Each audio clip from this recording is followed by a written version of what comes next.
एक बार की बात है जब बादशाह अकबर गहरी नींद से अचानक उठ गए और फिर रात भर सो नहीं सके। वो बहुत परेशान थे क्योंकि उन्होंने अजीब सा सपना देखा था जिसका मतलब वो समझ नहीं पा रहे थे।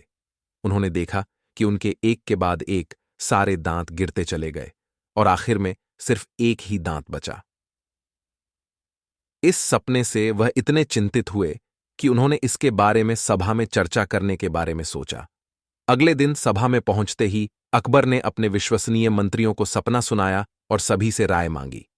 सभी ने उन्हें सुझाव दिया कि इस बारे में किसी ज्योतिष से बात करके सपने का मतलब समझना चाहिए। बादशाह को भी यह बात सही लगी। अगले दिन उन्होंने दरबार में विद्वान ज्योतिषों को बुलवाया और अपना सपना सुनाया। इसके बाद सभी ज्योतिषों ने आपस में विचार विमर्श किया। फिर उन्होंने बादशाह से कहा, जहांपनाह, इस सपने का एक ही मतलब निकलता है कि आपके सभी रिश्तेदार आपसे पहले ही मर जाएंगे। ज्योतिषों की यह बात सुनकर अकबर को बहुत गुस्सा आया और उन्होंने सभी ज्योतिषों को दरबार से जाने का आदेश दिया।